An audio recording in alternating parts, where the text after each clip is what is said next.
isn't that right? Yeah. Okay. Let me tell you a little. My father. Talk loud, Dad, if you can. My father was born in Spanish Fork. He had but one sister. 30 days before he was born, his mother heard his father talking to someone in the bedroom. And when he came out of the bedroom, she questioned him as to who he was talking to. And he indicated that someone had come to him and that he was going to have to leave her. This is your father? This was grandfather. And so my grandfather died 2 weeks later. And this was 30 days before my father was born. My father had one sister who never married. My grandmother, I should say, remarried into a family that had quite a number of children. And my father was really never accepted in that family. And at the age 6, he left that family and went and lived with a grandmother and was raised by a grandmother. He eventually married, had a wife who died after having 2 children. I had a half-brother and a half-sister. He spent the better part of his life as either a school teacher up in the Idaho area, but moved to Price, Utah. He lived in Price, Utah, and was a time where there was but one ward house in Price, and he was the bishop of that ward for 10 years. At that time, when he met my mother, she was the baby tender of his 2 older children.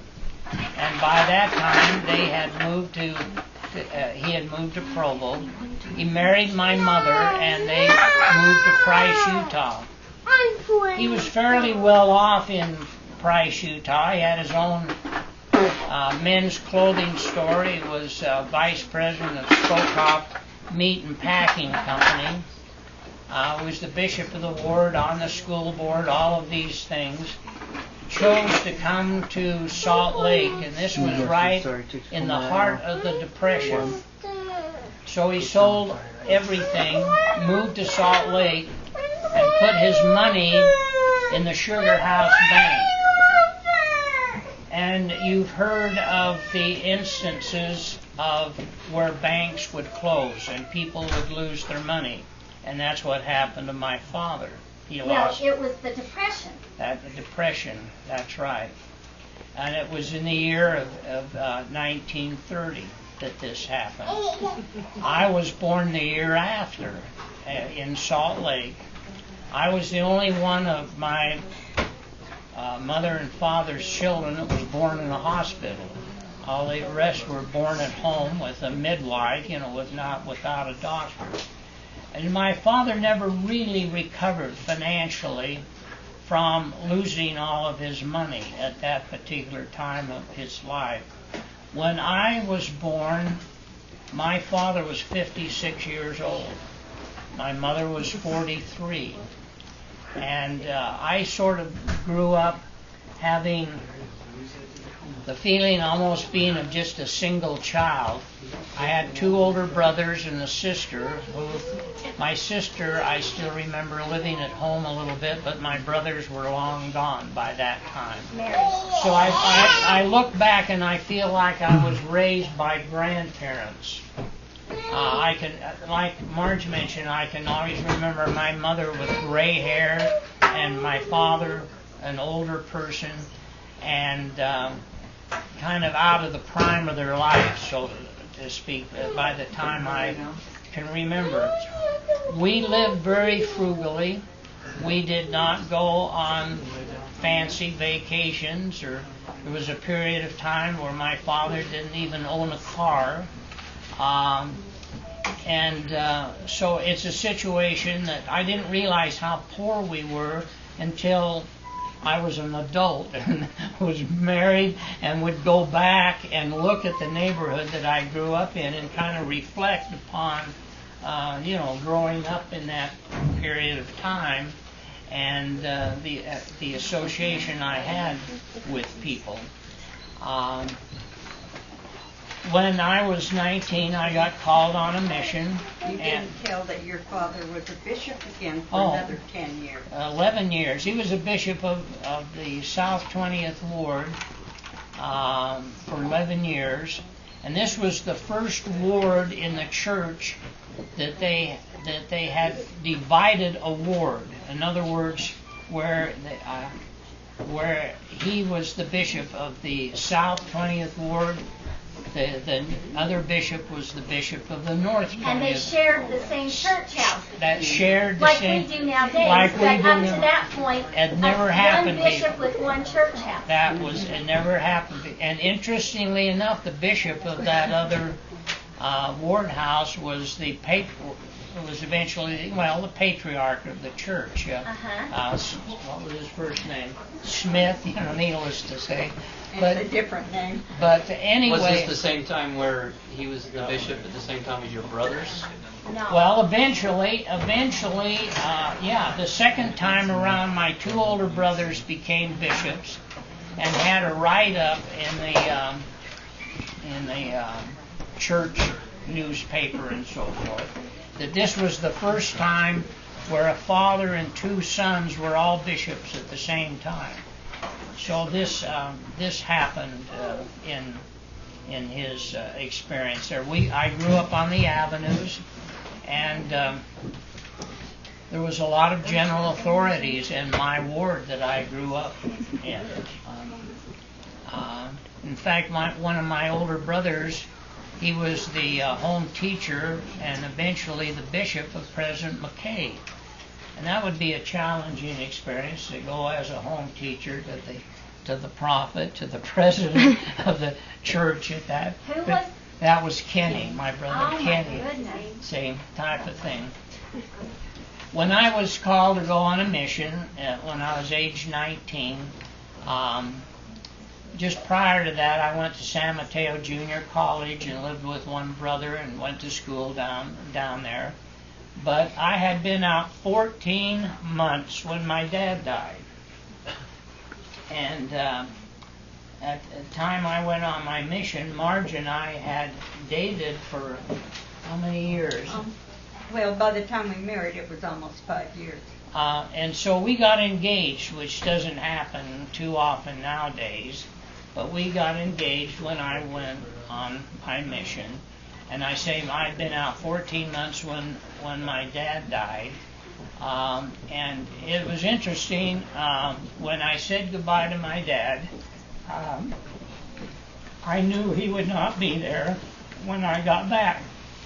And that's what happened. But, so when I came home, Marge had the attitude of like, if he goes back with his widowed mother, we'll never get married. So we got married 30 minutes after I got off the plane. So it was really 30 days. So anyway, that's kind of the history of my father. Let me bring you up to date a little bit on my mother. My mother was born in Snowflake, Arizona. She came from a relationship and family with the Crosbys and the Hamblins. My great-great-grandfather on my mother's side is Jacob Hamblin. And Jacob Hamblin was ordained a prophet by Brigham Young.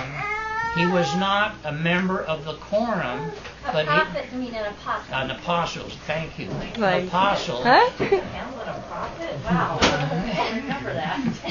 And he was ordained an apostle to the Lamanites. He basically spent his adult life in the Utah area working as sort of an ambassador of the church to the Indians.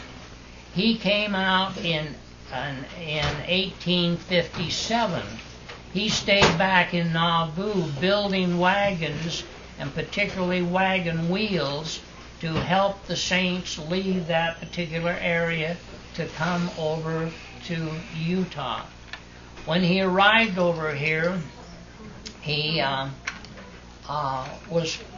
moved out into the Tooele area, and he was part of a group that was sent by Brigham Young to interface with the Indians that were stealing cattle from the Mormons, and they were fighting with each other.